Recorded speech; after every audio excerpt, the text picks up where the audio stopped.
E em poucos meses, os 25 milhões viraram 125 milhões, né? Ou seja, lucrou 100 milhões em questão de poucos meses, cara. Poucos meses. Né? Então ele virou famoso no Solomon, porque ele fez muito dinheiro muito rápido. Sim. Ou seja, o cara virou uma estrela. E aí o Bill Browder falou, cara, é a mansão mais absurda que ele já entrou. Parecia o Palácio de Versalhes. Só que a diferença é que ela era cercada por seguranças com submetralhadora Uzi e pistola Sig Sauer. A maioria ex-Mossad. E aí chegou pra falar com o todo poderoso Edmond Safra, né? O braço direito dele ligou pra ele e falou, cara, os caras vão fazer um aumento de capital, vão triplicar o número de ações por um valor muito abaixo do preço do mercado. Até poderia ser bom, a gente poderia aumentar a posição. O problema é que todos vão poder subscrever, menos nós. Estavam escanteando eles, né? Exato. Eles iam ser diluídos. E aí ele ia ser diluído de 2 para... 2,4 para 0,9. 0,9. Sem receber nada. Sem receber nada, numa canetada. Sim. Né? E aí, em termos de dólares, era um prejuízo de 87 milhões de dólares. De forma completamente arbitrária.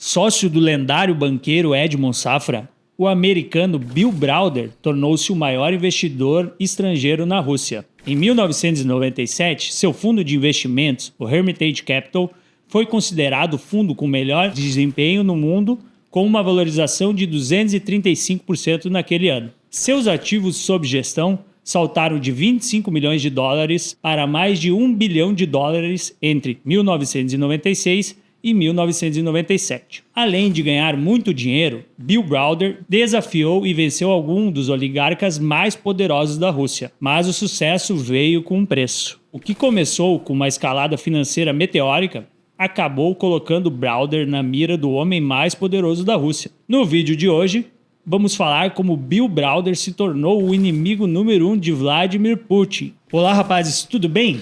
Como é que você está, meu amigo Matheus? Tô preocupado. Hoje é um dia... O assunto é difícil. Por quê? Por que tá preocupado, cara? Russa são um pouquinho a mais. É um assunto delicado, né? E você, Greco, como é que você está, meu amigo? Tô bem, um pouco preocupado também. Então todos estamos, é isso? Complicado de mexer com russo e com israelense, né? Pessoal, o nosso personagem hoje se chama Bill Browder. É um cara bastante conhecido aí no mundo dos negócios, no mercado financeiro, etc. E ele tem uma história que é uma verdadeira, Greco, o que é uma verdadeira montanha-russa, né? Literalmente. Parece ficção, né, a história. Daria um grande filme, vocês vão entender ao longo do nosso episódio aqui o porquê. Ou uma série também, né? Daria até uma série. Não duvido se já não tenham comprado os direitos, eu não cheguei a ver isso, mas daria uma boa série Netflix ou um filme, né? Com certeza. Mas, Greco, conta aí o começo dessa história, né? Quem era o Bill Browder? Filho de quem? Ele nasceu aonde? Enfim, vamos contextualizar para quem nos assiste para poder entender um pouco mais dessa figura aí icônica. Tá, não, beleza. A trajetória do Bill Browder é bem curiosa, né? Ele nasceu em Chicago e o avô dele era uma figura muito importante do comunismo nos Estados Unidos, né? Do comunismo. Ele era o líder do Partido Comunista nos Estados Unidos. Uhum. Inclusive, saiu até na capa da revista Times, nos anos 30.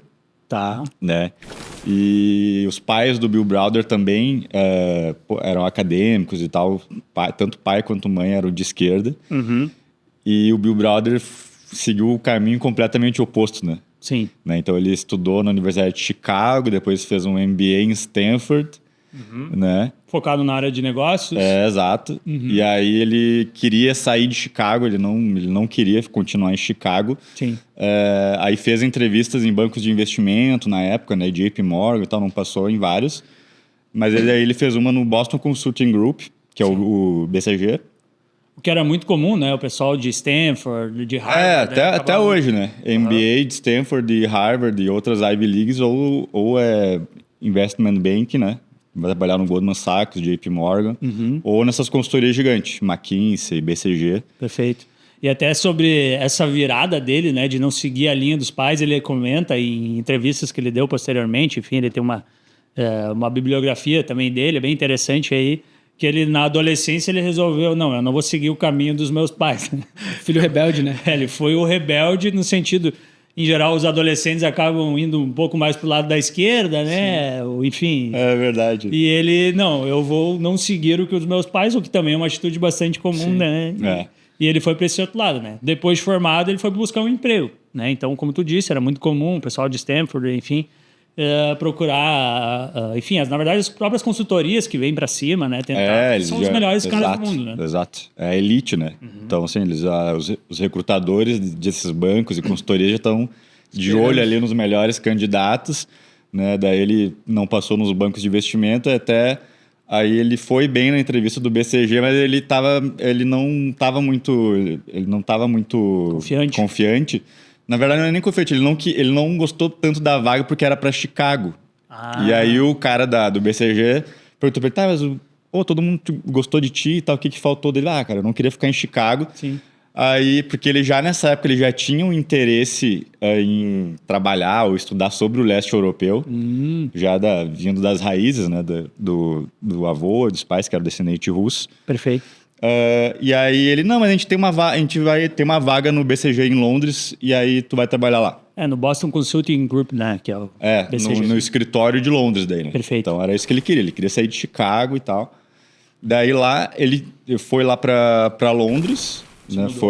Lembrando então que o MBA dele, ele se formou em 89, no ano em que cai o Muro de Berlim. Né?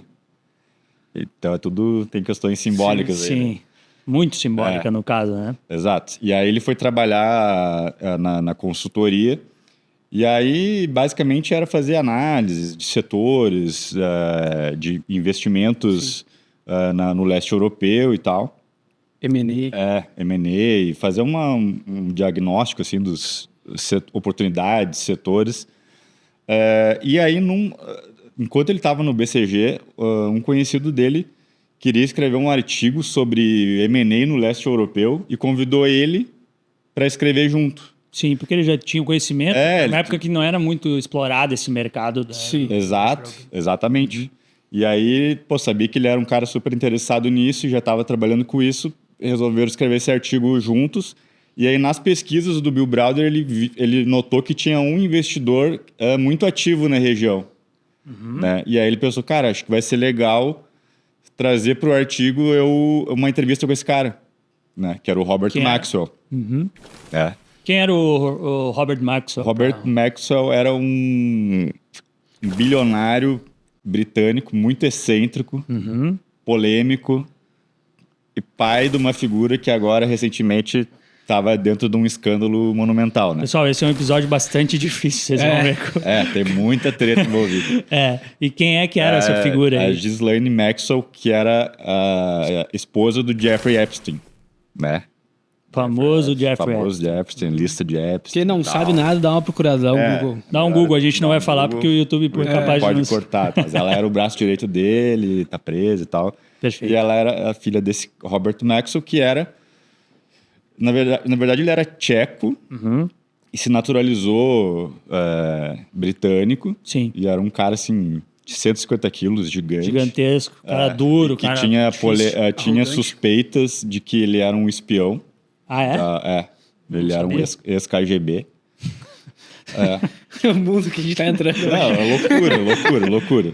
E além disso tudo, né? Então, ele ficou bilionário, que ele criou a MCC, Maxwell Channel Corporation. Uma coisa assim, qualquer coisa a gente corrige depois, tá? Mas era um conglomerado de mídia, dono de canais de televisão, tabloides, um concorrente do Rupert Murdoch. Perfeito. Tá? Bilionário, tá? E que tinha esses investimentos, tinha investimentos no leste europeu e estava querendo aumentar a mão. E aí fazer um fundo para investir, fazer algo mais estruturado, né? Perfeito. Então, daí, no que o Bill Browder foi lá entrevistar ele para falar sobre o mercado do leste europeu, o cara falou, cara, a gente está montando um fundo e tal, acho que seria interessante se tu trabalhasse para nós. Convidou ele para trabalhar junto. Convidou para trabalhar junto. Né? E aí, beleza, aí ficou um tempo lá, Foi assim que o Bill foi trabalhar com o Robert Maxwell. Saiu do com BC. o Robert Maxwell. Acabou saindo. Saiu. Daí Foi trabalhar com esse bilionário. Porém, esse bilionário que tem um monte... Não vamos entrar muito, mas assim, vale um vídeo só dele, porque ele tem um monte de história. Dizem que ele era um cara super grosseiro. Tratava mal os Tratava funcionários. mal, mas era é muito rico. um figurão que não era inglês, mas da cena inglesa, enfim, da época que com certeza vale um conteúdo mais Tem aprofundado. até documentário da BBC sobre ele, assim, porque... E que teve um fim bastante estranho, né? Aí que tá, toda a história dele é estranha. Ah. Então, assim, ele era muito Do início rico. ao fim. A sede da MCC, ele comprou o prédio inteiro, que era um dos únicos prédios na época em Londres que podia aterrissar com um helicóptero. Porque ele queria todo dia trabalhar de helicóptero para fugir do trânsito. Então, o cara era muito rico, né? E aí, pouco tempo ali que o Bill estava estruturando o fundo, indo atrás de oportunidade, No leste europeu. no leste europeu, o Robert Maxwell morreu de uma forma que até hoje é um mistério, né?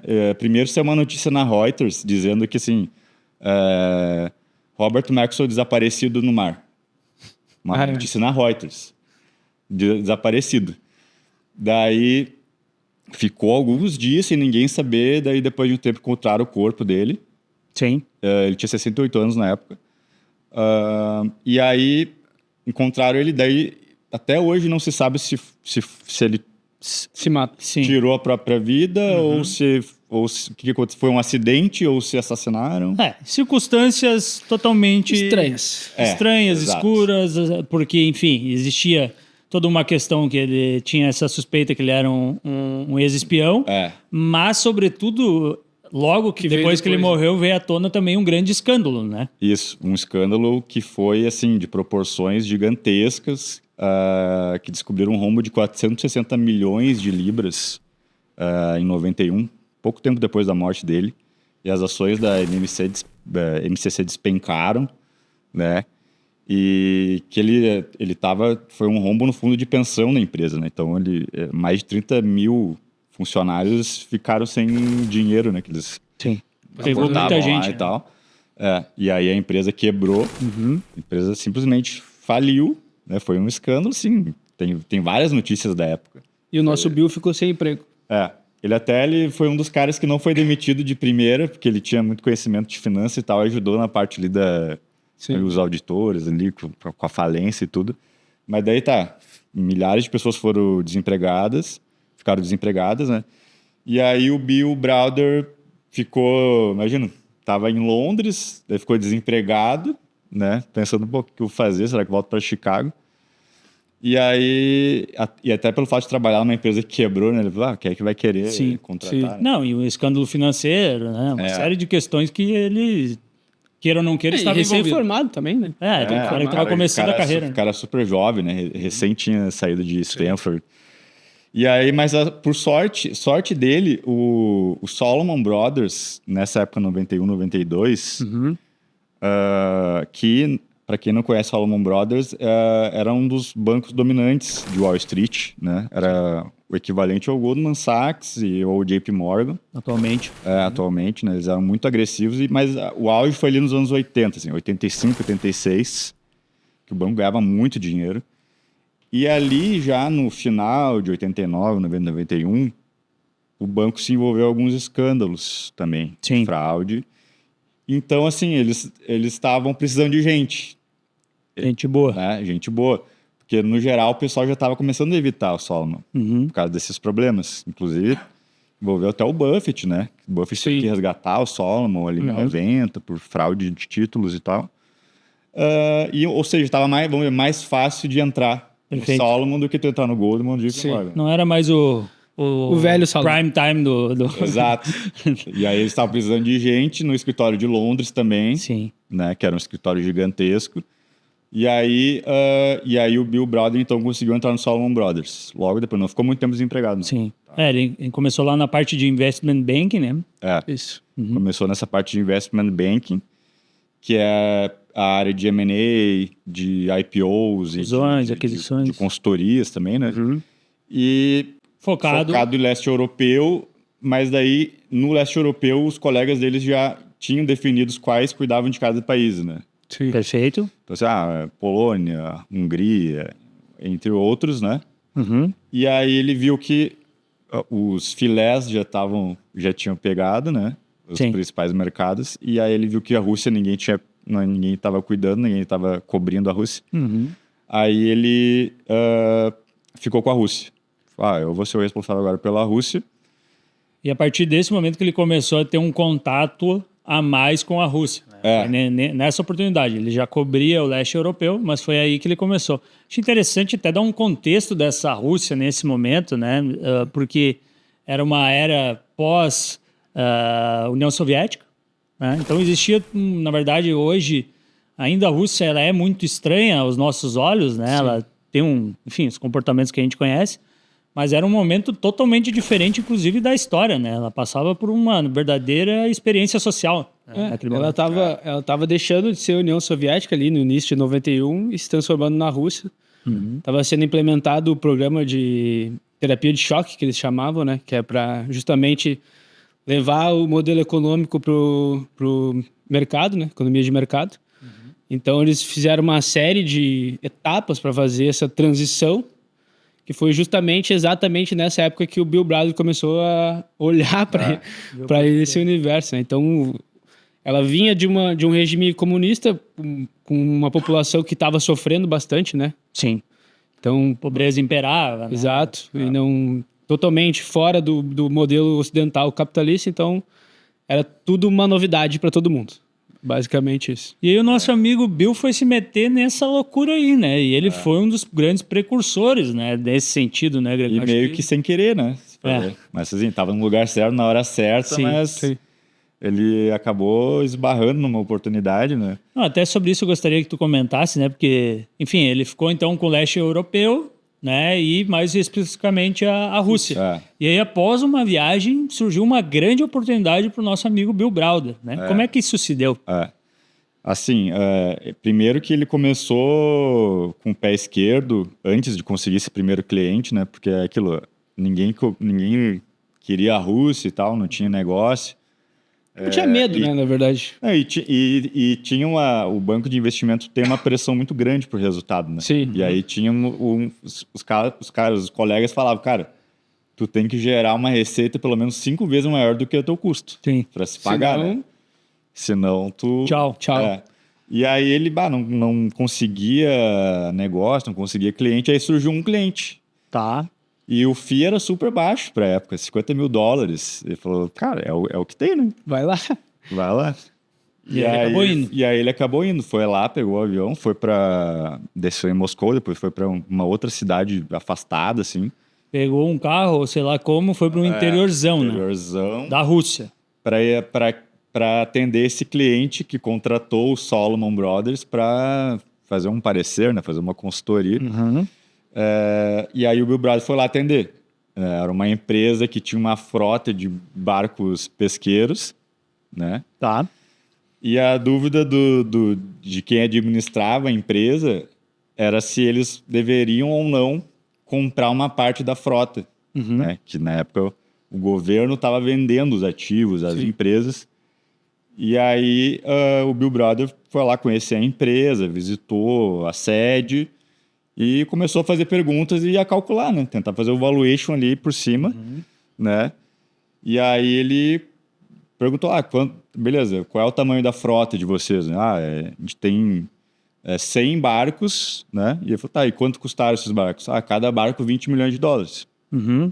Aí ele fez um cálculo rápido, tem 2 bi aí em barco. E aí foi conservador, botou ainda uns 50% de depreciação e falou, olha, só em ativos os caras têm $1 bi, né? O mínimo. Exato, só de barco.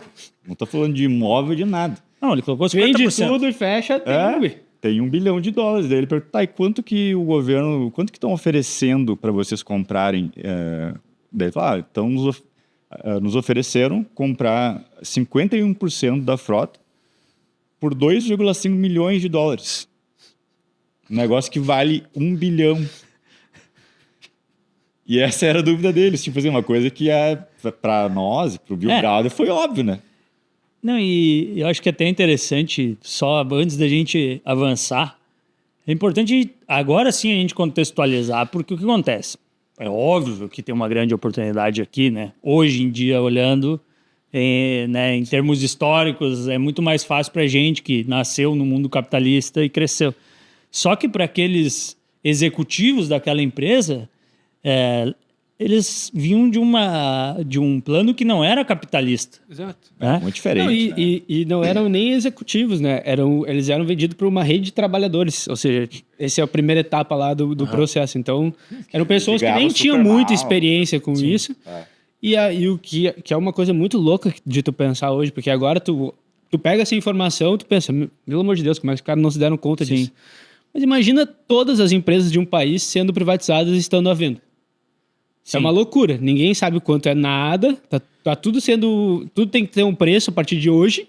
Sim. E ninguém sabe qual é exatamente. Ninguém sabe o que aconteceu antes disso, qual é o valor das coisas também. Então, era uma coisa muito nebulosa, né?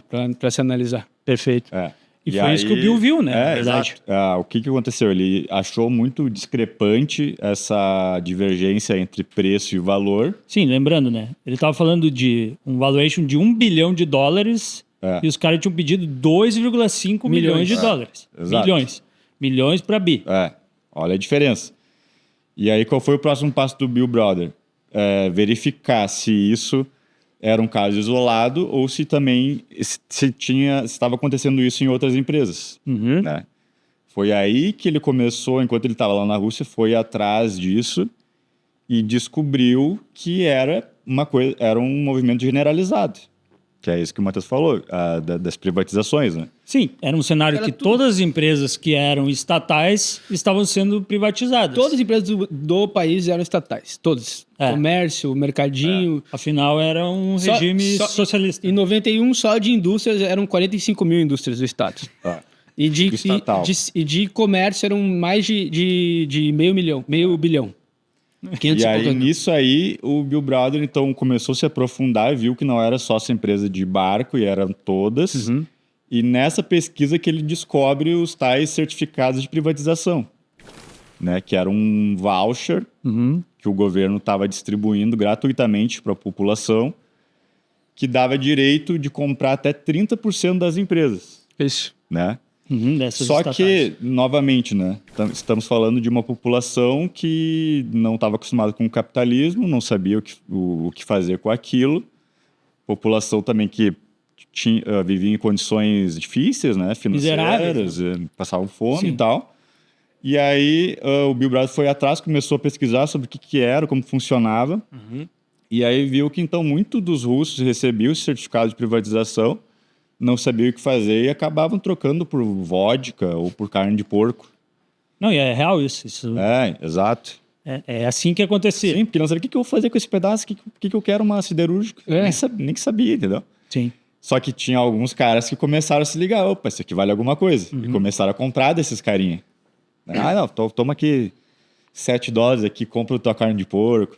E assim foi, daí, conforme foi consolidando, daí o Bill Browder chegou à conclusão que, cara, tem 150 milhões de vouchers com um preço médio de $20. Né? Isso aí. Que é 150 milhões porque é a população da Rússia. Isso. Cada um recebeu um voucher que tinha um preço ali de face de $20. Então ele fez um cálculo de padeiro. Não, então isso aqui tudo junto vale 3 bi. 3 bilhões. Só que isso era só 30% das empresas. Então o total das empresas russas valiam $10 bilhões. Certo. E isso era o quê? E isso equivalia a 1/10 do valor de mercado do Walmart. Desculpa, era 1/6 do valor. Um sexto. Você errou grosseiramente agora. Meu Deus. Não vai dar para comprar. Um sexto. Que loucura. Não vai valer a pena. Imagina, todas as empresas russas valiam... Siderúrgicas, petroleiras, empresas de níquel. O que ela produzia? 24% do gás natural. 6%, eu acho, do mundo, né? Do petróleo. Produção do planeta inteiro. Ou seja, era... O valor estava totalmente errado, entendeu? Exato. É uma loucura. É uma coisa agora inimaginável. A gente conta e fica pensando, não, isso não pode ter acontecido dessa maneira. Sim. Mas aconteceu. Não, E aí teve que é uma oportunidade, é isso, né? Exato. Mas aí que tá, quem percebeu isso foi um outsider, né? Um cara Exato. completamente de fora, que chegou lá sem querer, foi fazer uma consultoria e viu o que estava acontecendo. Não, e ele viu, isso aqui é a loucura, né? Ele conseguiu entender dentro de um case, vamos dizer, que era a questão lá dos barcos pesqueiros, lá que ele viu, não, isso aqui vale 1 bilhão, cara. Aí ele conseguiu entender e é claro, a partir do momento que você tá lá, você consegue ver, né? Acho que Mas o ponto é que ele foi, né? A única maneira é indo lá, né? Esse é o ponto. Sim. Se não fosse lá conversar com as pessoas, ver o que Até tá porque, acontecendo. imagina, não tinha internet. Né? 90, Não, e a Rússia totalmente fechada. É. Esse Mesmo indo lá, deve ter sido super difícil, porque é um idioma muito difícil, tem que ter tradutor, as pessoas não falam inglês. Aí tu vai ler demonstração financeira tudo em russo, né? Então, Se hoje deve ser difícil, imagina naquela época, né? Não tinha internet, pessoal. Mas aí é que tá, né? Um cara com visão se ligou, aqui tem uma oportunidade, né? Talvez outro pudesse ter ido, atendeu ali o cliente, pegou $50 mil, vai embora. Sim. Né? Daí ele voltou, né? Atendeu lá, viu, voltou para o Salomon Brothers, empolgado, que tinha achado uma grande oportunidade de investimento, Salomon em Londres, né? Uhum. E falou para todo mundo, se tornou o cara que só falava de Rússia e ninguém deu bola pro cara. Mais louco é isso, né? Isso é uma loucura. Uma oportunidade clara de comprar algo que vale muito, né? Tinha um lastro muito grande de reserva de petróleo, gás natural, grandes siderúrgicas. A associação era óbvia, né? Olhando a princípio, né? E simplesmente ninguém se interessou, porque achava muito arriscado, porque não sabia como funcionava, não sei o quê. Aí, lá pelas tantas, um cara ouviu falar, um trader do Salomon de Nova York. Que era um dos grandes, né? Um cara que mais fazia dinheiro para mesa. Ouviu falar, olha só como também a palavra se espalha, né? Daí o cara ligou para ele e falou, tu que é o Bill Browder e tal, fiquei sabendo que tu tem uma oportunidade para investir na Rússia, como é que é, não sei o quê. Ele, vem aqui em Nova York e faz uma apresentação para mim. Entendeu? Aí ele foi lá, daí, ninguém tinha gostado da ideia. Esse cara ouviu falar, foi lá, apresentou.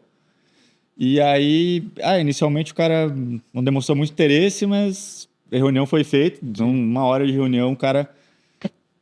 beleza, adorei a ideia, uma das melhores ideias que eu já ouvi. E aí foi lá, foi lá no comitê de risco do Salomon, conseguiu $25 milhões para investir. E falou, tu tem $25 milhões, tu vai se mudar para Moscou e tu vai tocar esse projeto aí. E a ideia é começar a comprar os certificados. Né? E foi o que ele fez, né? Foi o que ele fez. Começou mudou a comprar para Moscou, pegou um escritóriozinho lá em Moscou, levou as 25 milhas, no bolso, começou a comprar, né? Tinha lá um lugar onde era feito o leilão. E praticamente só ele fazendo isso. Praticamente só ele. Isso é importante. E aí levou um tempo para comprar, porque era tudo em dinheiro vivo. E aí ele era o maior comprador, né? Comprando. Aí... Sim, 25 milhões Aí comprou de lote tudo, né? Rapou o mercado russo. Até que a The Economist, em maio de 94... Comprou, esperou, daí veio essa matéria da The Economist. Que foi em maio de 1994. Que é a hora de comprar a Rússia. É a hora de apostar na Rússia. Isso aí. Na capa dela. E aquilo ali fez com que o mercado...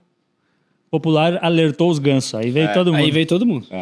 Porque era só o Bill Brother comprando, de repente começou a vir hedge funds e outros investidores comprar. E aí o mercado estourou, né? Explodiu. Todo mundo começou a olhar para isso e o Bill acabou ficando muito conhecido, né?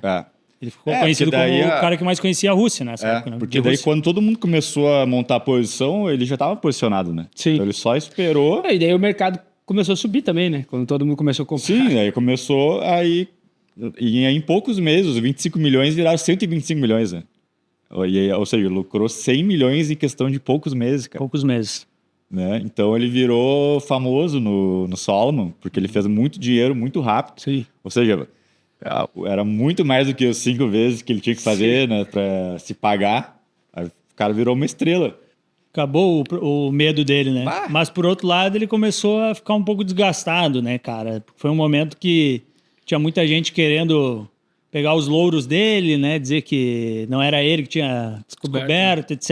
E ele começou a ficar um pouco desgastado. Quando ele voltou pro Solomon, primeiro que ele começou que novamente ficou muito famoso, todo mundo queria falar com ele, os executivos do Solomon, os clientes, né? Os fundos que eram clientes do Solomon. Daí essa foi uma oportunidade que ele pôde conversar com grandes investidores, né? George Soros, Druckenmiller e todos os gigantes, para explicar. Ele era o cara que conhecia de Rússia. Claro. Entendeu? Referência. E aí ele fez. Daí, o que aconteceu, né? Daí, vendo o sucesso, o Solomon pensou em estruturar algo mais robusto, um veículo de investimento para investir na Rússia. Quem tocaria, a princípio, seria o Bill Brother. E aí eles foram fazer, então, esses roadshows, né? E falaram com vários caras. E não só em Londres, né? Mas em Nova York também, enfim. Só que o que começou a acontecer é que o que era para ser algo simples, né? De, montar o fundo, começa a investir, começou a ficar muito burocrático. Porque o Solomon era uma grande instituição financeira. E aí começaram a botar mais gente para trabalhar e cada um queria pegar os créditos para si. Foi o que nem tu falou, né? E aí ele começou a achar estranho esse negócio de, tipo, antes ninguém queria, agora todo mundo quer. Sim. E fazer comitê. E não é bem assim, entendeu? Queriam roubar o projeto para eles. Que é normal também. O que acontece. Quando dá certo, todo mundo é pai, né? Exato. E aí ele tava meio cansado daquela politicagem, né? Querendo ou não, um banco de investimento tem muito, né? Muito. Não, uma empresa grande, em geral. Então ele começou a ficar meio assim das ideias. E aí já nesse meio tempo ele recebe um telefonema importante, né? Que é do Ben Steinmetz. Quem era o Ben Steinmetz? Um bilionário israelense que fez fortuna com diamantes, né? De família, né? De família, né? E muito polêmico também. Houve grandes polêmicas, inclusive com a Vale. Pesquisem essa história. Mais um Ben Steinmetz, pessoal. Depois a gente bota o nome. Vale. Ben Steinmetz, Projeto Simandu, Vale. Você foi treta pesada. Envolve espionagem e tudo. Mas enfim, ele era sócio da Vale. Mas aí tá, israelense e tal, que foi um dos caras que o Bill Brother fez a apresentação. E ele ligou pro Bill Brother e falou que gostou muito do que ele tinha visto e que estava pensando muito naquilo. E propôs eles investirem juntos. Não via Benny e Salomon. Benny e Bill Brother. Sim, a pessoa física. E aí, daí tá, telefonema, depois uma reuniãozinha, uma reunião entre eles. E aí ele educadamente declinou porque o Ben Steinmetz não era desse setor. Sim. Né? Ele não tinha expertise em asset management, né, com gestora de recursos, porque ele já era envolvido com mineração, dos diamantes. Ele falou, cara, a gente precisa de alguém que tenha expertise, tenha credibilidade, tenha nome em asset management.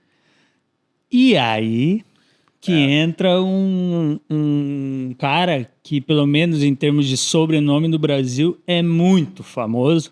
Mas quem é um pouco mais ligado no mundo do mercado financeiro, e inclusive nós temos um vídeo sobre a história dele que é sensacional, entrou um homem chamado Edmond Safra nessa jogada, não foi, Greco?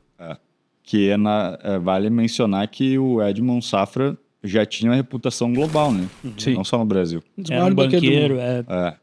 Inclusive, os irmãos tocaram mais o Brasil, né? Que os irmãos mais novos, Joseph e o Moise. E ele tocou toda a operação internacional. Perfeito. Mas aí tá, então ele declinou, aí falou isso, precisamos de um cara com expertise. E aí, horas depois, ele falou, eu tenho um cara para te apresentar. Sim, o Ben Steinmetz falou, consegui um cara que... Não sei se tu vai gostar. Ele falou, quem? Edmond Safra. E aí, nisso, o Bill Brother se apavorou, né? Porque o Edmond já era um... Muito respeitado. Ali, aí que isso aí é 94, 95. Sim. Né? 95. O Edmond já era um monstro. Uma reputação já tinha uma reputação. Ele já tinha vendido o Trade Development Bank para o American Express. Para American Express, né? Inclusive, quando ele vendeu o banco para American Express, ele se tornou o maior acionista individual da American Express. o Edmond Safra. Sim.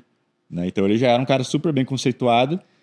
E o Benny Stimes era um amigo de longa data do Edmond Safra. O Edmond Safra, então, topou em fazer uma reunião com o Bill Browder para o Bill Browder apresentar a oportunidade de investir na Rússia. Sim. Benny Stimes acabou fazendo essa ponte. Fazer a ponte para entrar no bolo também, né? E ia ganhar uns pila, perder. né? A porcentagem dele, né? Exatamente. E onde é que foi feita, então, essa reunião aí, galera?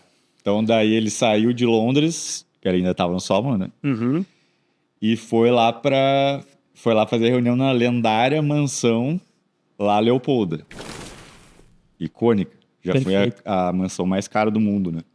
850 palitos De dólar? de dólar. De dólares, De dólares. Fica na Riviera Francesa, é uma... Bom, vocês vão... As fotos estão aí para vocês. vocês estão vendo aí as imagens. É uma mansão icônica e que reza a lenda que as festas que tinham lá eram lendárias também. E o Edmond Safra recebia muita gente importante. Tem até a foto dele com a Margaret Thatcher. Reis, príncipes, O negócio cara, é surreal. Aí o Bill Browder até comentou, daí o Bill Browder foi pra Riviera Francesa. E ele chegou como lá? Ele... Não foi através de uma lancha? Assim, ele chegou na Riviera Francesa e aí o Benny Stimes foi lá buscar ele de lancha, né? No estilinho dele, sempre bronzeado, um bom vivant, né? E aí levou lá na Riviera Francesa, que a casa ficava 15 minutos de Mônaco. Sim. Né? Que ele também tinha um apartamento em Mônaco e ficava nesse vai e vem assim. E aí o Bill Browder falou, cara, é a mansão mais absurda que ele já entrou. Parecia o Palácio de Versalhes. Só que a diferença é que ela era cercada por seguranças com submetralhadora Uzi e pistola Sig Sauer. Né? A maioria ex-Mossad. Então, assim, era cheio de segurança, todos de preto. E no que ele chegou, também vários seguranças foram acompanhando ele até a reunião. Sim. E aí chegou para falar com o todo-poderoso Edmond Safra, né? E como é que foi a reunião? Daí ele começou a apresentar e aí ele começou a achar estranho que toda hora o Edmond era interrompido. A cada 5 minutos alguém vinha... Telefone. O cara sempre muito conectado, né, com o que estava acontecendo no mundo. Reuniões e tal. Daí então isso aí já atrapalhou o andamento da reunião. Aí o Edmond, quando não estava no telefone, não falava nada. Quando falava era algo nada a ver com o que estava sendo dito. Então, assim, no final da reunião, o Bill Browder achou que foi um fracasso. Sim. Ele comentou com o Benny Stimes, falou, cara, acho que não vai dar jogo isso aí. não vai dar jogo, né? O Edmond não gostou. Ele falou, não, capaz, cara, conheço o Edmond Safra há muitos anos, ele adorou, tenho certeza. Ele é assim mesmo, cara. Mas, enfim, o que aconteceu é que passaram algumas semanas, né? E não teve um retorno, né? E nesse meio tempo ele acabou saindo do Solomon, né? Foi exatamente. nesse meio tempo. Nesse meio tempo aí. E montou o fundo dele. Isso. O Hermitage Capital. Isso aí. Montou o fundo dele. Ele não queria esperar se ia ser com o Benny Stimes ou com o Edmond Safra, ele já foi montando. O cara estava convicto, né? Ele sabia o que ele estava fazendo. Exato. Não queria mais ficar no Solomon, queria seguir. E tinha que agir rápido, porque aquilo ali era uma janela de oportunidade. Sim. Né? E a bolha estava começando a... Então mesmo que a bolsa tenha subido lá quando ele estava no Solomon, ainda ele achava que estava tudo muito barato e que dava tempo de comprar muito. E por ser um conhecedor, ele sabia, né? Tanto é que depois ele pegou oportunidades bizarras, né? Então ele sabia o que ele estava fazendo. Ele era o cara que mais conhecia a Rússia e ele então tava... Que se tratava de um cara extremamente inteligente também. Né? Isso é importante falar. Ele não foi só o cara que teve coragem. Ele também, ele viu muita coisa que talvez um cara normal não visse. Sim, esse era exatamente o ponto, o meio do processo de privatização das empresas, né? Então ele estava ali no... Exatamente, Ele tinha que agir rápido, ele não queria mais aquela burocracia do Solomon. O Edmond ficou se enrolando, ele conseguiu um contato com outro cara, né? E que era o Ron Burkle. Bilionário de private equity, Ron Burkle. Californiano. Tinha uma residência chamada Green Acres. Até hoje, ele tem várias, né? Essa aí é lendária também. Né? Também tá na tela aí. Não é. Fica em Beverly Hills, esse pequeno recinto aí. Né? Uma mansão também extraordinária. E ele acabou entrando. Hã? Ele acabou indo pra lá, né? Ele foi lá, Apresentar foi lá falar, fazer a reunião, apresentar a oportunidade. E até ele tava meio com receio, porque o Ron Burkle, ele tinha uma fama de ser um cara muito duro, né? Durão, assim. Sim. Tipo um Corey Cudd ali, do cara seco. E no fim, não foi nada disso que aconteceu. Ele chegou lá, o cara foi um maior queridão, adorou a ideia e falou que ia investir, mas no fim não foi bem assim, né? Sim. Falou uma coisa e fez outra, né? Ele falou, eu adorei a ideia, mas o advogado vai te mandar o contrato. Aí quando o Bill Browder foi ler, ele não ia investir os 25 milhões de dólares, né? Que o Bill Browder estava buscando os 25 milhões de dólares. Aham.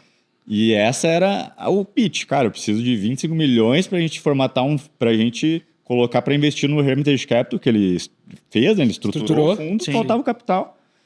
E aí o cara, não, é isso, tal. No contrato dizia que ele ia ajudar a captar os 25, o Ron Burkle. Que ele não ia aportar, então. Exato, ia ele ia sair aportar. do bolso dele. Sendo que ele já era bilionário. Sim, né? ele é. A função dele no negócio E era ele essa. ainda pegar um percentual do Exatamente. Então ele ia ajudar Uma a comissão. captar e ia pegar um FII. que ele... Os caras são. E aí Águia. o Bill Browder falou, não é isso que a gente combinou, no deal. Mas. Mas daí ele foi esperto. Aí que Foi, ele. foi gênio da bola. Então, Ligou pro Ben Steinmetz e falou, não tive retorno de vocês e tal, como é que é? Eu tô conversando com outro bilionário que tá interessado. E aí o Ben Steinmetz na hora falou, não, como assim? Quem? Não, achei que já era um negócio fechado, done deal, né? Achei que já tava certo. Falou, não, vocês não, já faz semanas e vocês não deram nenhum retorno. Ele falou, não, peraí, vou ligar pro Edmond agora. Né? Então, assim, ele jogou um bilionário contra o outro. Né? Que é a melhor coisa a ser feita nesse momento. inclusive você que tá em casa aí, se você tiver um problema com o bilionário que não tá respondendo essas mensagens, liga para outro. O ego é grande. Mexe no ego deles. E aí aí foi isso que ele fez. E aí, curiosamente, poucas horas depois, o Ben Stein falou, negócio fechado. Só preciso que tu esteja amanhã em Londres para assinar o contrato. E aí, qual que era o deal? Era o Edmond Safra ia, acho que investir 25 milhões de dólares por 50% do... 50% do Hermitage Capital. Perfeito. Até nesse 50%, o Ben Stein teria uma parte também. Não ficou muito bem definido. Mas ele estava junto com o Edmond, vamos dizer assim, por ter feito a ponte, né? Mas a maioria era do Edmond Safra. Ganhou a porcentagem dele. Valeu a pena. Que fez não fez na física, né? Fez via o banco dele, né? O banco americano, National Republic. Perfeito. E aí começou o negócio lá na Rússia, efetivamente, né? Aí ele se mudou para a Rússia nesse meio tempo, não foi? Ele já tinha ido pra Rússia, agora ele voltou, né? Ele já tinha ido na época do Salmo. Ele tinha ido pro Salmo, daí voltou para captar, aí foi lá em Londres assinar, né? Ele abriu o escritório O dele. Edmond nem foi o braço direito dele, o Sandy Kaufman. Ex-piloto. Ex-piloto de caça israelense. O cara se cercava dos Conhecido, melhores. ele era ex-piloto de caça israelense, conhecido por apostas ousadas no mercado financeiro, de andar de Ferrari e de proteger o Edmond de encrencas. o cara era o braço direito. Cuidava do Edmond. Assim, tudo que tinha de problema, quem cuidava. E aí, o Edmond deu ok, o Sandy foi lá na outra mansão do Edmond, né? Que era lá em Londres, 6 andares, um dos lugares mais luxuosos de Londres, Berkeley Square. Daí assinou, mas teve um porém, né? Os 25 milhões não entraram tudo de uma vez. Foi uns pouquinho. E o porquê disso, Greco? Porque, embora o Edmond Safra tenha gostado da oportunidade, ele era um cara que era um grande gestor de risco. Ele ficou conhecido por ser um cara que calculava muito bem seus riscos, né? Perfeito. E aí, o que ele fez? O mercado russo, por si só, até hoje é arriscado. Sim. Naquela época, mais ainda. E além disso, tinha uma pitada extra de que logo que o fundo começou a operar, em janeiro de 96 tinha eleição na Rússia. Perfeito, sim. Né? Então, assim, no mercado emergente, pode ver todo ano que tem eleição aqui no Brasil, o mercado chacoalha muito. Não só no Brasil, qualquer mercado emergente. Então, na Rússia, a mesma coisa. E ainda mais naquela época, né? Porque qual era o contexto, né? Tinha um candidato de esquerda e um de direita. Sim. De direita era o Boris Yeltsin, Que Que tava era pra o- reeleição já. Era o atual presidente. Estava indo para reeleição. E naquele momento, em 96, ele estava muito mal nas pesquisas. Sim. Tinha em torno de 5, 6%, o que aumentava ainda mais o risco, porque o candidato da esquerda era um extremista que todo mundo achava que ele ia reverter todas as privatizações, se tornar tudo estatal de novo, né? Ia trazer, de certa forma, o comunismo de volta. Algo do tipo, No sentido de, tipo assim, o Boris Yeltsin que quis privatizar tudo, não surtiu efeito, porque tá todo mundo pobre, desigualdade social e tal. E que era uma realidade. que era uma por realidade. isso que o candidato estava tão forte. Exato. Exato. A popularidade estava muito baixa porque o momento era difícil também, né? Tava todo mundo passando fome. Os números estavam contra o Yeltsin, né? É. Governo sem dinheiro. Exato. E aí que entra os famosos oligarcas, né? Que daí Sim. que ele surge, porque o segundo processo de privatização era que eles programaram era justamente o empréstimo por ação. Então esses caras que já tinham dinheiro, que eram amigos do rei, começaram a emprestar dinheiro pro governo, pro Boris Yeltsin, em troca de participação nas empresas estatais. Sim. E daí, para continuar esse processo, isso começou um pouco antes da eleição, em 94. Em 95 é a eleição, né? No final de 95, início de 96. Para continuar esse processo, eles começaram a financiar o candidato da direita. Sim. E aí botar... Principalmente quando viram que ele ia Isso. muito mal nas pesquisas, né? Exatamente. É. Mas, de qualquer forma, nesse meio tempo, nosso amigo estava lá operando. Sim. Tava lá em busca de barganha. Tá? Bargain Hunter. Tava vendo oportunidades, pesquisando Tava o lá, mercado. até porque enquanto o dinheiro não chegava, né? Sim, o grosso, O né? grosso do dinheiro, ele liberou acho que uns $500 mil inicialmente, só para, monta um escritório, contrata uma secretária, um analista e é isso. E aí ele começou, nesse meio tempo que não tinha dinheiro, a pesquisar a ação, né? Sim. Pesquisar as ações, tentar achar oportunidades e achou, né? Tinha muita empresa barata. Aí a primeira oportunidade que ele viu para arbitrar, que ele operou muito bem, foi a discrepância de preço entre as ações ordinárias com as preferenciais. Perfeito. Né? Então, assim, ele viu, os preferenciais estavam pagando dividendo de 40% e elas estavam, acho que 90%, 95% abaixo das ordinárias, né? 90%. 90%, porque elas não tinham direito a voto. Daí, essa foi a primeira sacada dele, e no que ele falou pro Sandy Kaufman, que inicialmente ele tocou mais essa parte, o Sandy Kaufman, depois o Bill conversava mais com o Edmond, né? Aí ele falou, ele liberou acho que 2 milhões e meio, comprou lá as ações, começou a subir, liberou mais, foi liberando, né? Foi sentindo o gosto Foi sentindo o gosto, tá barato mesmo, o negócio começou a subir, porque um dos fatores que estava fazendo o mercado subir também era que o Yeltsin começou a subir nas pesquisas. Sim. Patrocinado pelos oligarcas. Exato. Que também dominavam muito a grande parte da mídia. Inclusive. Então eles começaram a financiar a campanha, colocar na mídia, e os 5% daqui a pouco já era 10%, daqui a pouco era 14%. Até tem uma passagem do livro que o Bill Browder fala que ele, nessa época, ele chegou aí em Davos, e bem na época do início do fundo, que o Yeltsin estava com só 6%, e tinha vários russos lá, gente importante da Rússia, que estavam extremamente confiantes que o Yeltsin ia virar. Foi justamente isso. Os caras já tinham todo um plano, tipo, não, nós vamos bancar o Yeltsin e vamos virar esse jogo. Inicialmente o Brad não entendeu muito bem, né? O cara tem só 5%, os caras estão... Para eles já era vitória garantida.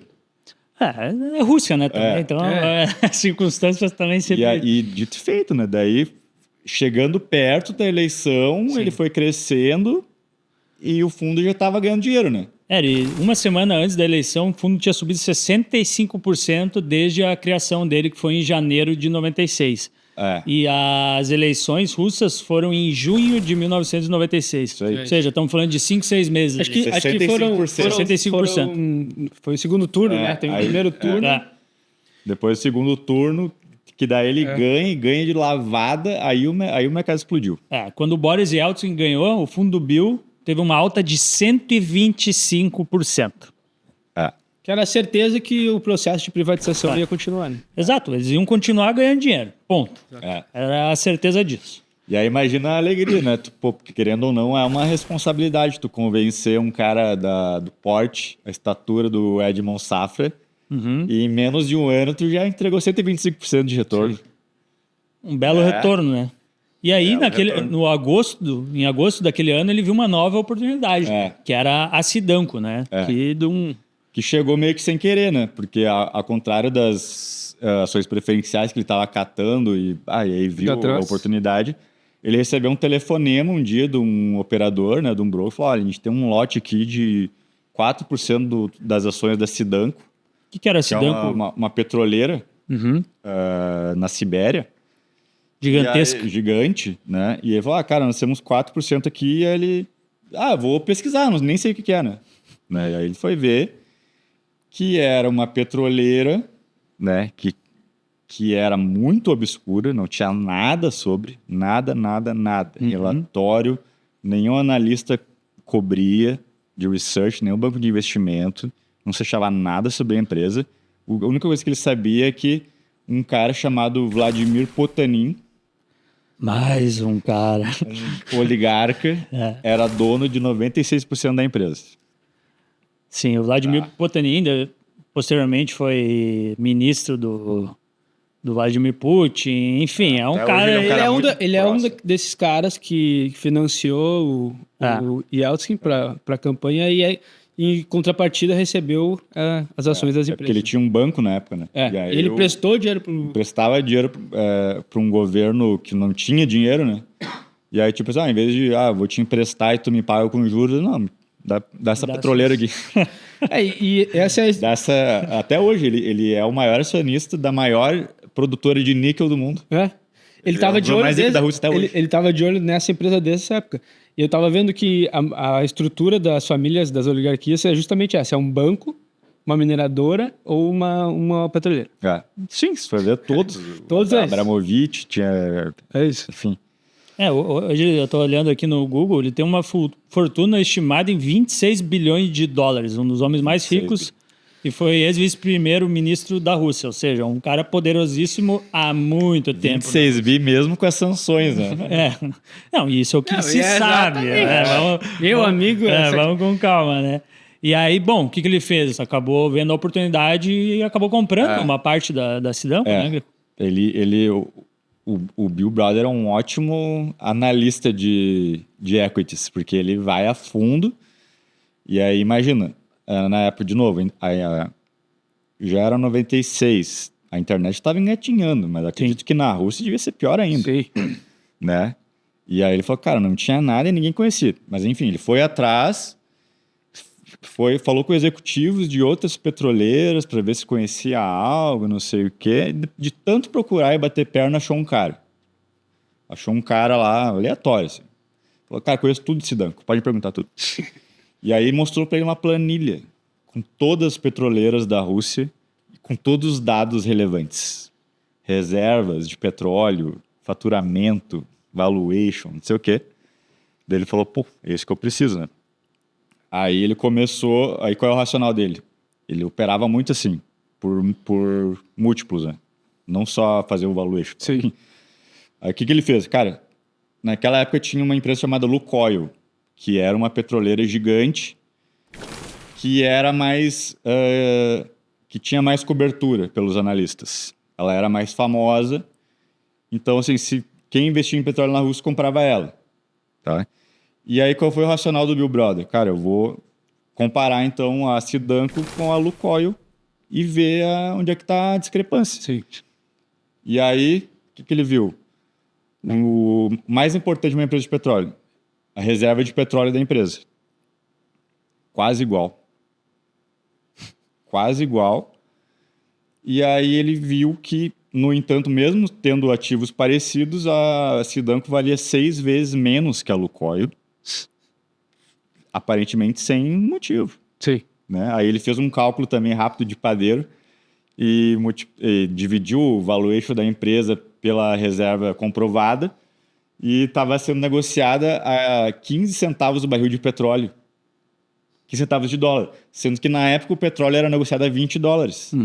Então aí já foi o alerta. Tipo, ó, 15 centavos para 20 dólares. 6 vezes menos que a Lukoil. Aí qual foi o ultimato? Comparou com a British Petroleum, que é famosíssima. Sim. Daí ele viu que a British Petroleum valia 10 vezes mais que a Lukoil. Logo, a Sidanco tinha a mesma quantidade de petróleo que a BP e valia 60 vezes menos. Sim. Muito Aí defasado. foi um no-brainer, né? Foi uma coisa óbvia. Ele comprou 1,2% da empresa. Sim. Comprou, botou 11 milhões de dólares. Ele pagou 4 dólares por ação. Foi a maior Foi posição, assim. né? Foi a maior posição na época do fundo. E a oportunidade era tão boa, quando ele falou pro Edmond Safra, o Edmond Safra quis comprar para ele também. Além do fundo. Falou, não, Sim. deixa eu botar uma parte aqui Na pessoa na física, aqui. deixa aqui pra mim. Pegou a mesma quantidade. Não, e era tão bom porque rapidamente, logo depois, a própria British Petroleum comprou 10% de participação do Vladimir Potanin, né? Que tinha 96. Que tinha 96 por um valor 600% maior. Ou seja, o cara fez... validou a tese. Realmente estava muito barato, né? É. E foi uma questão de pouco tempo. Então ali ele ganhou muito dinheiro, né? Final de ali, né? Mais uma vez, né? 96, 97, né? Mais uma vez ganhou muito dinheiro. Inclusive acaba 97 muito bem, né? Pro Bill Browder. Ele Sim, até no 1996 ele vinha muito bem, numa crescente enorme. Né? Porém, em 97... isso aí esse foi o trade da Sidanco, a BP compra ali por, acho que, outubro de 97. Isso aí. Então, assim, 96 e 97 foram ótimos anos, que daí foi aí que ele ficou famoso e que daí ele fala, transformou 25 milhões de dólares em 1 bi. Entre 96 e 97. Sim. Foi o fundo com melhor desempenho no mundo. Do mundo. E já tinha rendido mais de 700%, né? Só que o que aconteceu? Já no final, dezembro de 97, já acontece algo. Que a princípio não era para ser tão grave, mas foi. Sim. Que foi um anúncio que saiu na Reuters também. A Reuters, tipo a Bloomberg, né? Falando assim... Sidanco fará uma emissão de ações. Emissão de ações, ou seja, um aumento de capital. E qual foi o problema, né? Nisso aí até o Bill Browder estava de férias com a esposa dele, aí o braço direito dele ligou para ele e falou, cara, os caras vão fazer um aumento de capital, vão triplicar o número de ações por um valor muito abaixo do preço do mercado. E daí ele falou, tá, mas e aí, isso o que vai acontecer para lá? Até poderia ser bom, a gente poderia aumentar a posição. O problema é que todos vão poder subscrever, menos nós. Sim, todos os acionistas poderiam comprar, menos o nosso amigo Bill Browder. Na prática, eles iam perder 80 milhões. Estavam escanteando eles, né? Exato. Eles iam ser diluídos. E aí ele ia ser diluído de 2 para... 2,4 para 0,9. 0,9. Sem receber nada. Sem receber nada, numa canetada. Sim. Né? E aí, em termos de dólares, era um prejuízo de 87 milhões de dólares. De forma completamente arbitrária. Sim. Né?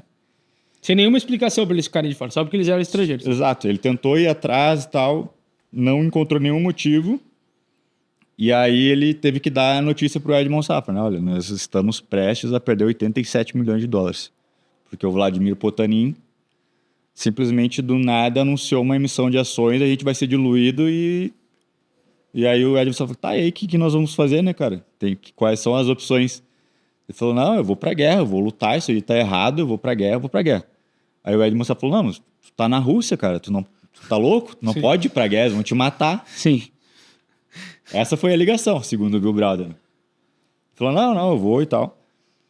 Aí o negócio era tão sério que no dia seguinte, imagina, foi no dia seguinte, que daí o Bill Browder estava saindo do expediente no escritório e chegou na recepção do escritório 15 brutamonte amontoado numa recepção e ele não entendeu nada, né? Aí veio o comandante dos caras cumprimentar ele com um sotaque israelense e falou, meu nome é tal, acho que era Ari Bouzado, uma coisa assim, e a gente veio a mando do Edmond Safra, nós estamos em 15 homens e 4 carros blindados e nós vamos fazer a tua segurança enquanto essa situação estiver ocorrendo.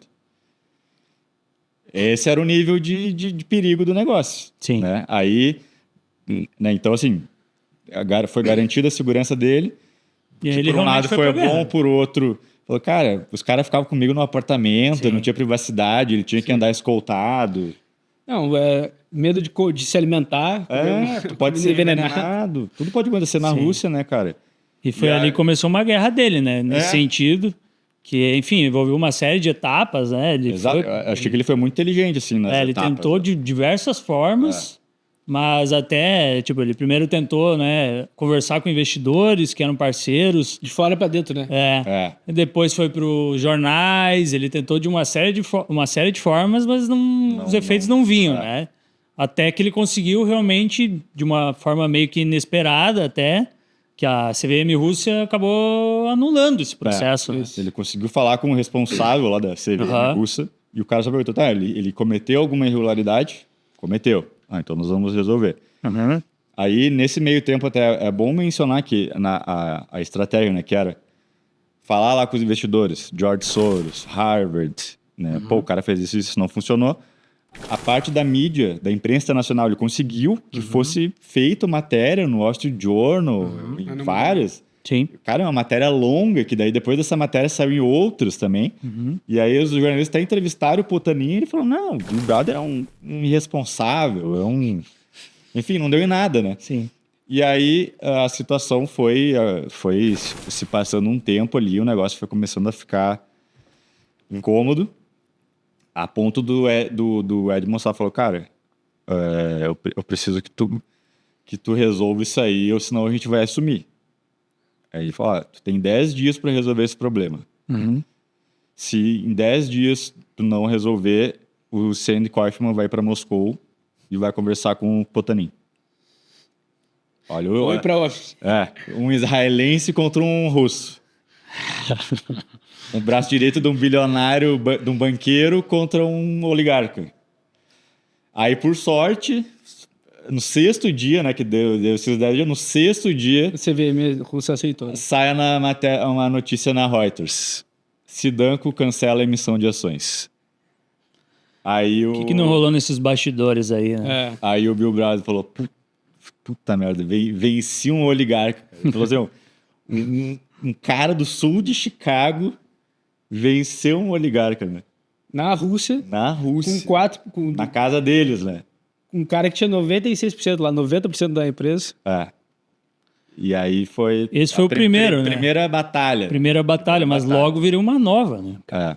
Esse aí que é o... A gente falou, é uma montanha-russa, porque os primeiros 2 anos foram muito Literalmente. bons. Aí, em 98, foi o péssimo. Em 99, o Bill Browder fala no livro que foi o pior ano da vida dele. Sim. Né? E por quê, Graf? Mas aí que tá. Em 98, então, né, fechou 96, 97 muito bem. Ganhando dinheiro, todo mundo feliz, tal. Sim, saiu de 25 milhões de dólares para 1 bilhão. Foi Não nesse tem como tempo. tu não tá feliz, né? Acho que o cara tava feliz, né? Todo mundo querendo investir nele e tal. E saiu matéria na The Economist, Wall Street Journal e tal. Business Week, que agora é da Bloomberg, né? Enfim.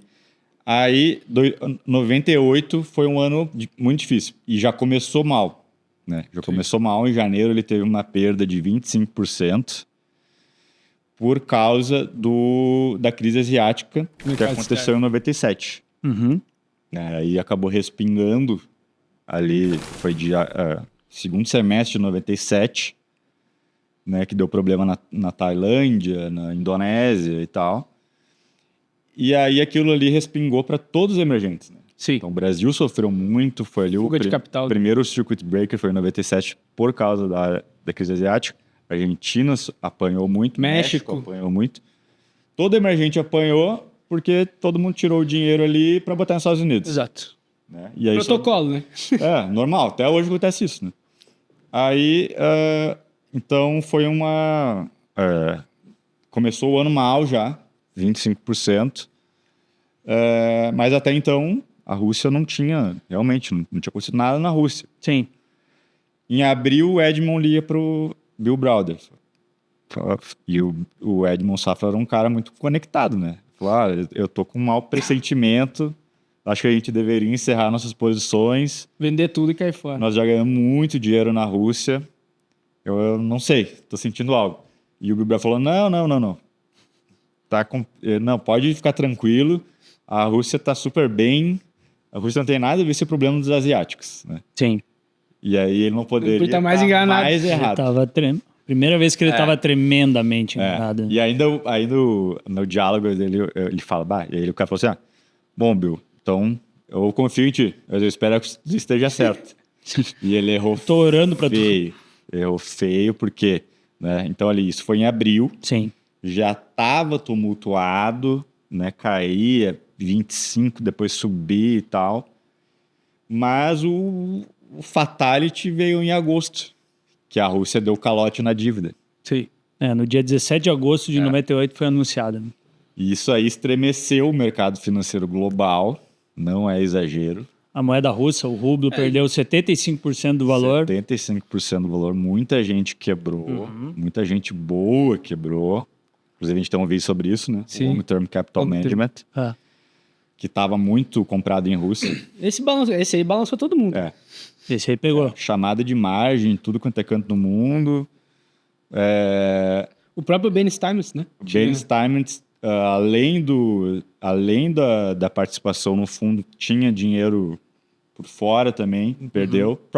O próprio Edmond também, além do deal, junto com o Bill Browder, também estava muito posicionado em Rússia, perdeu muito dinheiro também. Sim. Né? E o fundo do Bill Browder caiu 90%, né? Sim. O Hermitage Capital Questão de meses. foi perdeu 900 milhões de dólares. 900 milhões. Ficou só 100 milhões. De 1 bi por 100. Foi de 25 a 1 bi, depois caiu para 100. Ainda tinha 100, mas ele falou que, cara, é indescritível a sensação de perder 900 milhões em questão de semanas, meses. Imagina. A verdadeira montanha russa. Imagina, de ser o cara mais foda do mercado a ser o cara com o pior desempenho. E ele falou que o desempenho foi tão ruim, que ele teve até uma surpresa positiva, que não teve tantos resgates. Porque o pessoal, tipo assim, cara, virou pó, deixa aí. E não resgatou. Ele esperava que ia ter, todo mundo ia resgatar. Sim, fazer dinheiro. Deixa aí, porque não vai fazer diferença, né? Mas aí aconteceu um parceiro de longa data dele acabou, nesse momento, saindo, né, da Hermitage, da sociedade, que foi o Edmond Safra, né? Então, assim, ele, 98 ele tem um ano muito duro, 99 continua sendo um ano duro, ele também se separa da esposa, um monte de coisa ao mesmo tempo, mas aí, em maio, o Edmond Safra anunciou a venda Os dois bancos. Do HSBC. Agora é National Republic Bank. Republic National.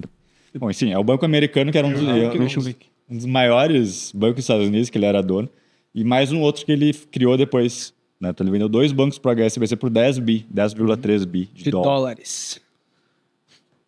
E logo depois... Isso aí é muito curioso. Isso aí vamos ficar quietos. Hoje não é o dia. Esse episódio é difícil. Procurem morte, né? É que é estranho que é o seguinte, o deal foi fechado em maio e ele recebeu os 10,3 bi em dezembro. E poucos dias depois de cair o Pix na conta, ele morreu de uma forma muito misteriosa. Mas não vamos entrar nesse mérito aqui. Tem um vídeo do Edmond Safra. Assistam um vídeo que tem tudo lá. Até hoje é uma história mal contada. Mas, enfim, tudo isso para dizer que o Hermitage Capital perde o Edmond Safra como sócio e depois o Edmond morre, né? O que pesou muito pro Bill Browder também, porque eles tinham uma relação muito boa, ele era um mentor pro Bill Browder. Né? Claro, sim. E aí, imagina, daí o HSBC se torna sócio da Hermitage Capital. Ele ainda em 99, ele ainda tem um ano ruim também, não consegue recuperar. Mas, né, vida que segue. Vida que segue. Começou a ir atrás de novas oportunidades, né?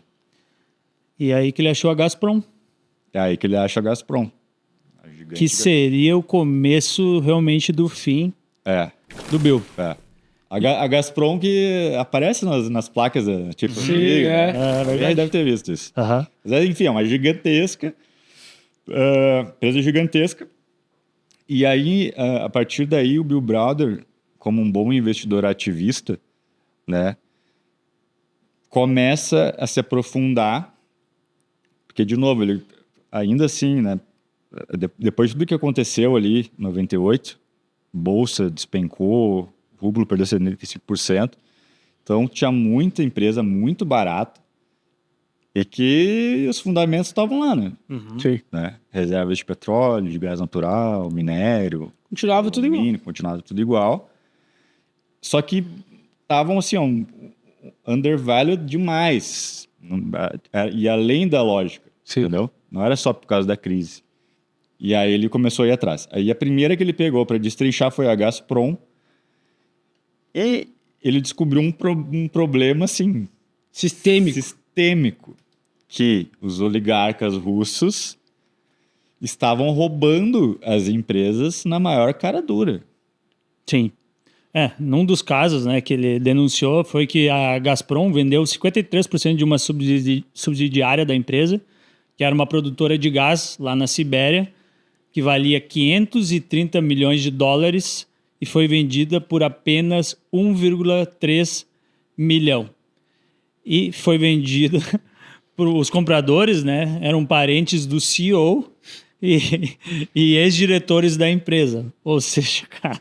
Estão roubando a empresa. Ou seja, e aí ele percebeu que, cara, esse é o motivo, então, das empresas estarem valendo tão pouco, Claro. porque estava tendo um roubo generalizado. Sim. E Isso acontecia em várias empresas. várias siderúrgicas, petroleiras, enfim, de mineração. E ele foi o cara que resolveu mexer no vespeiro. Sim. E assim, ele fez isso com o interesse de ganhar muito dinheiro. Claro. Não é que ele era uma ONG ou um cara... Não. Ele montou uma posição na Gazprom. Exatamente. Começava a denunciar o que estava acontecendo. Como todo Porque era investidor óbvio, ativista. ela deveria valer mais do que ela valia, Isso. mas tinha todo um problema. Então ele foi lá e denunciou, foi para os jornais, nesse caso, né? Ele tinha muitos contatos, né, com jornalistas. E aí, saiu reportagem no Wall Street Journal, no New York Times, o CEO acabou sendo demitido e, em consequência disso, as ações da Gazprom dispararam. Quem ganhou dinheiro com isso? Ele o mesmo. Bill, que tinha uma posição lá, e ele teve um retorno de 100 vezes o investimento dele nesse momento. Ou seja, não era algo, né, uma benfeitoria. vezes. 100 vezes que não é 100%, que nem diz meu amigo grego. 100%, ele não dobrou, foi 100 vezes. E é interessante, né, porque... E aí ele seguiu com esse processo de investimentos na Gazprom, em outras empresas. E em 2013 o fundo dele já tinha subido mais de 1.200%, desde aquele ponto mais baixo que a gente comentou em 1998, Um calote da... né, que gerou o calote. Então, ou seja, Conseguiu recuperar tudo. recuperou tudo, estava novamente no jogo, estava bem. Então, cara... Mas estamos na Rússia, né? Só que tem um porém aí, né? Que é o nosso amigo, tá? Olhando aqui para a câmera, Vladimir O Vlad. Putin, Grande. que tinha sido eleito em 2000. Isso. Mas por que ele não... Por que o Vladimir Putin via esse investidor, que era o Bill Browder, estrangeiro, e ele nunca tinha colocado a mão, ele nunca tinha, enfim, interferido? Teve um porquê disso, porque foi de 2000 a 2005, né, Greco? Que ele ganhou... o fundo ele tinha 4,5 bilhões de dólares. E o nosso amigo Vlad não se metia nesse processo. Tinha um porquê disso? O Vlad, chama de Vlad, né? Somos íntimos. O Vlad, ele se elegeu com uma campanha batendo nos oligarcas, né? Então, Perfeito. Em 2000, né? Exato. Então, nesse momento, os inimigos do Bill eram inimigos do Vlad também. Sim. Então, até então, ninguém se falava, né? Tava todo mundo ali, cada um... Tinha os mesmos interesses. Exato. Né? Mas a coisa foi mudando, né? E o Vladimir foi cada vez mais se aproximando dos oligarcas e a coisa começou a apertar pro ele. Aí o Bill Browder passou a ser um inimigo do Vladimir Putin, né? Do Vlad. Do nosso amigo Vlad. Nosso amigo Vlad, que essas campanhas ativistas do Bill Browder começaram a incomodar aliados, que antes eram inimigos, aliados do Vlad, e os próprios interesses econômicos do Putin, né? Sim. É porque nesse momento as coisas são muito obscuras, né? Mas nesse momento da história, realmente o Vladimir Putin foi pulou para o lado dos oligarcas, né? Porque, afinal, são os grandes detentores do poder da Rússia. E, como o Greco falou, ele tinha interesses, né? Tanto é que por muitos analistas de mercado e etc., o homem mais rico do mundo é o Vladimir Putin, né? Não Porque, duvido nada. enfim, nem vamos nos aprofundar nisso, mas realmente teve uma mudança de posicionamento do Vladimir Putin, que a partir do momento que o Bill Browder estava atacando agora parceiros dele, ele teria que tomar uma ação. Sim. Foi até isso que porque aconteceu. O Bill Browder era, que nem a gente falou, né, um ativista e que fazia muito barulho, né? Porque chegava na imprensa internacional o que estava acontecendo. Como o Matheus disse, o cara, para botar no New York Times era... Né? Ele tinha contato com todos os jornalistas e Sim. contato próximo, né? Então isso começou a incomodar pessoas muito poderosas. O nível de poder desses caras era que nos anos 2000 eram 10 famílias que possuíam 80% das empresas mais valiosas da Rússia. Imagina. São esses caras. Ah. A tal da concentração de renda, né? E tudo aconteceu a partir ali, né, Exato. da unificação. Daí aí se criou esse sistema que até hoje é assim, né? Que no livro ele fala, os oligarcas, em troca de receber essas mineradoras e bancos e não sei o que, viraram praticamente serviçais do Putin, né? Fazem tudo que o Putin manda, né? Mas, né? E aí foi quando realmente o nosso amigo Bill Browder sentiu o poder do Vladimir Putin, né? Em 2005, na verdade em novembro de 2005, ele estava na Inglaterra, né? Se eu não me engano. Isso. E aí, enfim, pegou um voo para Moscou e acabou sendo abordado no saguão do aeroporto de Moscou por... Detido, né? acabou sendo detido e ficou detido por 15 horas, né? Lá enfim, na delegacia do aeroporto. E ele acabou sendo expulso do país, né? E também num processo que não teve muita explicação. Completamente arbitrário. Qual foi a alegação do governo até na época? Ameaça à segurança nacional. Um gestor de fundo. Na época ele achou muito estranho porque ele era o maior investidor estrangeiro da Rússia, né? E inicialmente ele achou que era algo mal entendido, porque não foi muito bem explicado. Aí ele achou que pudesse ter ocorrido algum engano, né? Sei lá, um cara com nome igual, enfim. E aí ele tentou, através de advogados, depois com a embaixada e tal. Porque ele, querendo ou não, o business dele estava na Rússia, ele não podia perder o visto dele. Sim, né? sim. O trabalho dele estava lá. Mas aí que tá, no que ele achou que não, isso aí resolve uma semana, máximo, botar os advogados Mal entendido. Mal entendido.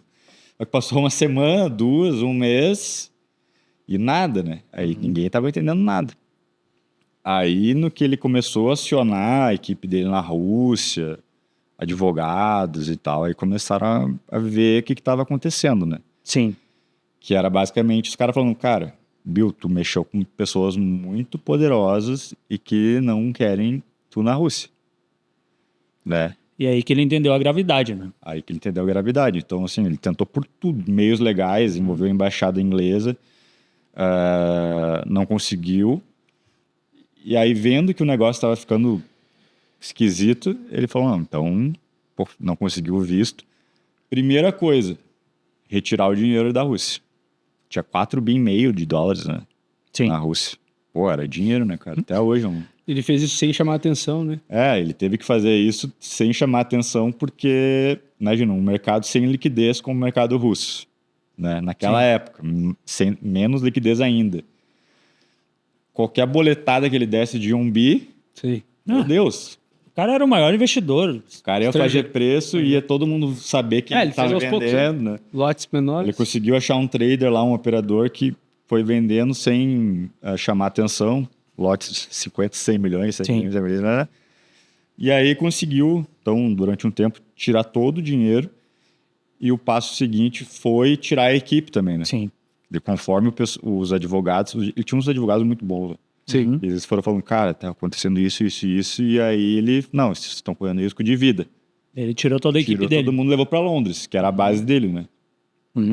Tinha apartamento em Londres também, né? Que a esposa dele morava lá.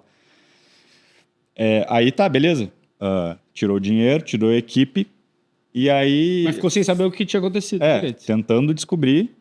E aí, 18 meses depois de que ele foi proibido lá de entrar na Rússia, acho que foi em 2007. Em 2007. Ele recebe uma ligação dizendo que 25 policiais estavam invadindo o escritório dele, que ainda ficou lá na Rússia, né? Sim. Ele tirou o time, mas ainda tinha um escritório lá. E novamente não entendeu o racional, né? Porque ele não tinha mais nada lá. Tinha alguns documentos e tal. Os caras pegaram tudo. E os caras fizeram uma limpa. Foram pegando todos os documentos que tinha, demonstração financeira, de declaração de imposto de renda e tal. E além de ir no escritório, também foram em escritórios de bancos que o Bill Browder fazia negócios, né? Na Rússia, Credit Suisse, tal, outros bancos de investimento. E também falaram, não, o cara não tem mais dinheiro aqui, não. Só pegava os documentos e foram pegando esse monte de documento. Tá. E eles tentando entender lá em Londres o que estava acontecendo. O que eles queriam com isso, né? Por que eles queriam pegar esses documentos, né? Sim, já que ele tinha já tirado todo o dinheiro dele. O dinheiro tava lá. E ele, quando ele tirou, ele pagou todos os impostos. Isso. Isso é importante para a história. Ele pagou todos os impostos, então ele zerou os cofres lá, pagou tudo que tinha. Ele não deixou brechas, vamos dizer assim. Brecha, a princípio. E aí, os caras... Aí que tá, né? Os caras começaram a pegar e o pessoal em Londres não estava entendendo qual era a jogada, qual era o racional que eles estavam aprontando, né? Aí, em 2008, é descoberto, né? Um advogado tributarista, Sergei Magnitsky, que o Bill Browder contratou. Sim. Um cara de 35 anos na época, acho que o cara jovem e muito bom. E muito bom, né? Muito bom. Conseguiu, mergulhou no caso para tentar entender o que estava acontecendo e daí descobriu uma fraude de 230 milhões de dólares, que é um valor considerável, né? Que basicamente, nessa invasão do escritório, que eles pegaram a documentação, eles conseguiram, com esses documentos, falsificar assinaturas e passar essas empresas que eram da Hermitage Capital, não, tinha a Hermitage, daí ela tinha subsidiárias e tal, e eles pegaram essas empresas que faziam as movimentações e passaram para o nome deles. Ou seja, eles roubaram essas empresas e eles chegaram para o governo russo e pediram uma restituição de imposto de renda de 230 milhões de dólares. Alegando que eles pagaram a mais, vamos dizer, né? Perfeito. Tipo, preciso que tu me devolva esses 230 milhões de dólares. Sim. De uma empresa que não era deles. Exato. De uma empresa que eles roubaram. Tudo fraudulento. Né? E aí que tá, esses caras que roubaram eram servidores públicos russos, né? Aí quem atendeu também. Que curiosamente o Bill Browder fala, cara, foi a restituição mais rápida da história. Sim. Os caras pediram 230 milhões, pouco tempo eles receberam. Não analisaram se era verdade ou não. E aí o Sergei descobriu essa fraude. Tipo assim, cara...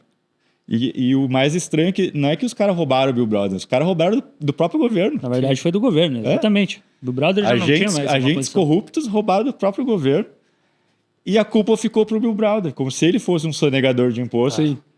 Que tinha pedido a restituição. Exato. E aí o mais interessante de tudo, o cara que descobre o crime e fez a denúncia, que é o Sergei, ele foi preso.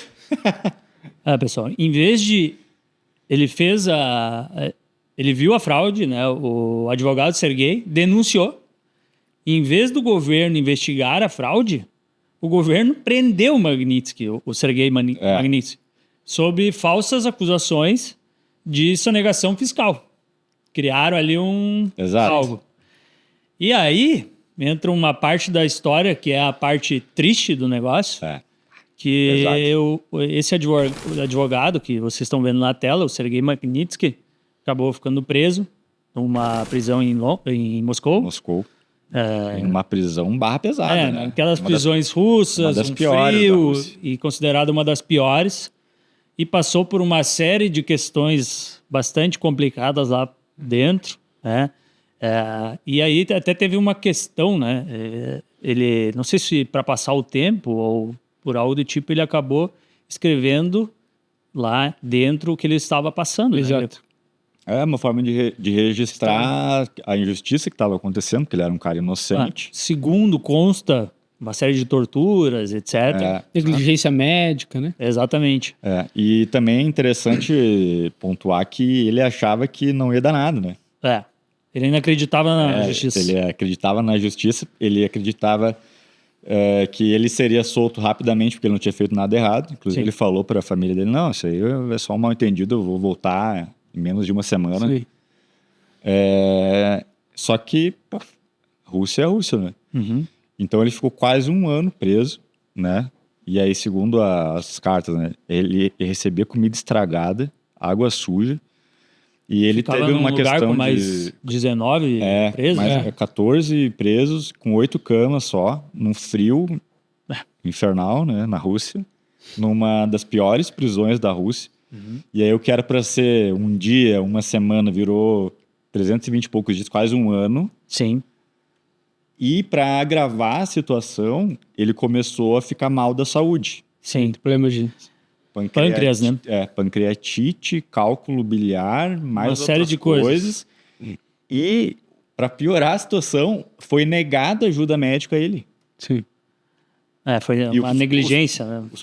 Segundo consta, os próprios companheiros de cela falaram, meu, o cara tá gritando de dor. Uhum.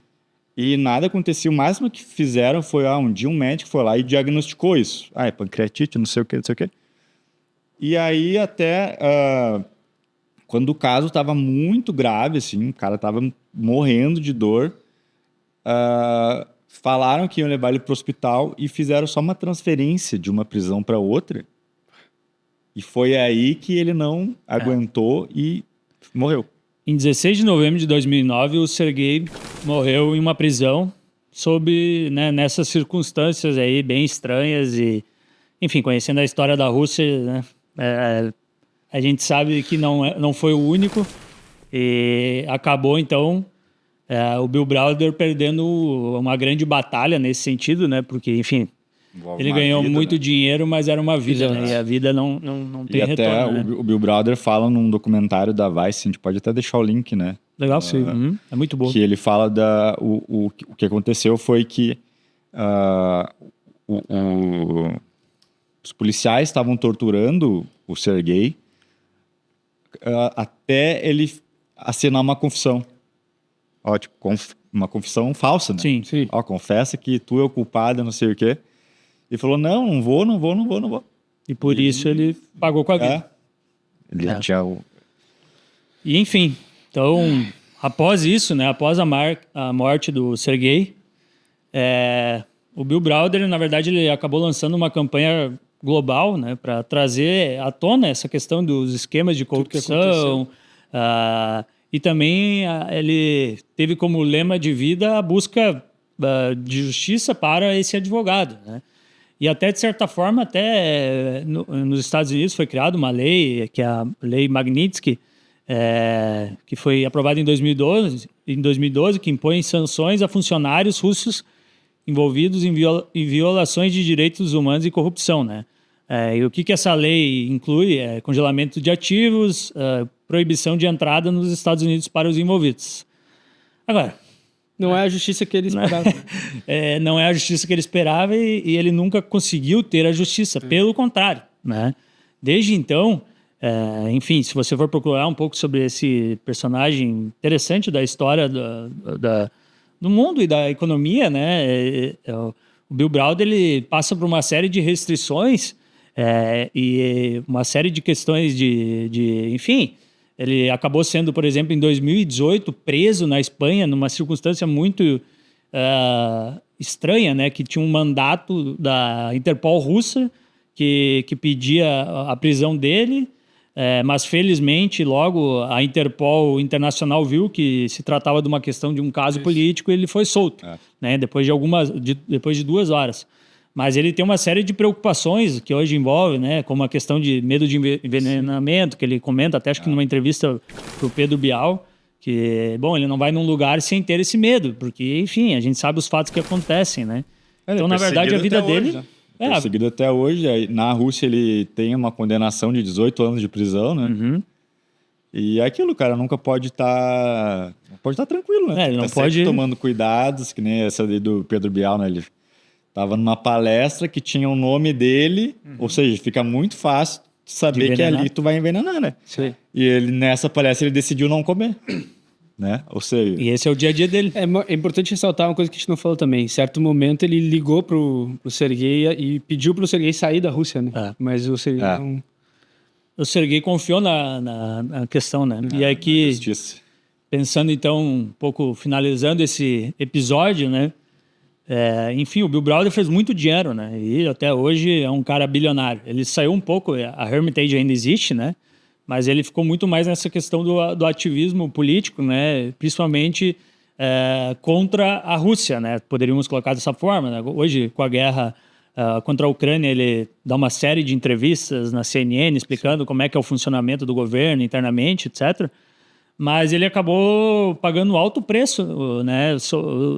Pensando um pouco na trajetória dele, porque é óbvio que ele ganhou muito dinheiro, né? E existia uma grande oportunidade naquele momento. Porém, a insegurança jurídica da Rússia acabou fazendo com... Ele teve episódios bastante complicados, como a gente conseguiu expor hoje aqui, e que levou uma vida, né? De um cara que, segundo ele, era um grande parceiro, um amigo e tal, e que era o advogado dele, né? E assim, a gente sabe que, não no mundo financeiro, mas de outros formatos, muita gente acabou pagando com a vida lá no governo russo, né? Então, investir na Rússia, talvez muitas vezes não seja a coisa mais fácil de ser feita, não era nem naquela época e hoje ainda mais, né? As oportunidades são boas, mas o preço é muito alto. Né? Que acho que é arriscado investir no Brasil. Né? Arriscado, mas a Rússia é muito mais, né? Potencializada 10 vezes mais, porque aqui também não tem segurança jurídica, né? E quase nada. Lá, imagina, envolvendo presidente... É mais profundo, né? Mais profundo. É uma acho que ele subestimou o risco, assim. Acho que, tipo, beleza, é um risco, é um velho oeste, mas os caras não vão tirar a vida de ninguém, só que não, né? Não, e naquele momento ali, né, quando ele já era o maior investidor externo, né, cara, ele tinha queira ou não queira, ele tinha um poder também grande. Então, daqui a pouco também, em algum momento, ele pensou, não, comigo não vai acontecer, eu sou grande demais. E, cara... A síndrome do super-herói, né? Tu chega num lugar como a Rússia, não existe, né? Enfim. Faz sentido, né? O cara, 4,5 bi, maior investidor estrangeiro, que já tinha derrotado um oligarca, com a mídia nas mãos, né? Poder da imprensa nacional do lado dele. Mesmo assim, não conseguiu. Nada impediu dele ser. E aí até hoje tá nessa cruzada aí, né? Contra o Vladimir Putin, que ele fala que ele não é mais o número 1, né? É o número 3. É o número 3. É o Zelensky. Tem mais um lá. O segundo ali e ele é o terceiro.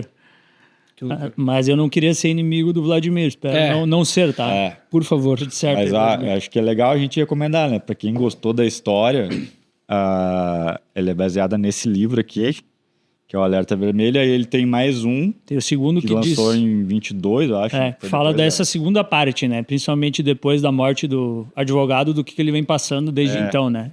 Esse aqui percorre mais essa questão até ele realmente sair de lá e tudo mais. E é muito legal, muito bem escrito, assim, tem muitos detalhes, né? A gente vai deixar o link também pra galera. A gente deixa o link. E se você quiser conhecer mais sobre a Rússia, bastidores, esse é o livro certo, assim, uma boa leitura.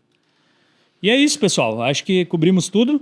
Essa foi a história desse grande investidor americano chamado Bill Browder, né? Um sócio do lendário Edmond Safra e que tem na sua história grandes personagens que andaram com ele, contra ele e a partir dele a gente consegue entender muito mais da história e de como é o funcionamento da Rússia desde, enfim, ela pós-União Soviética.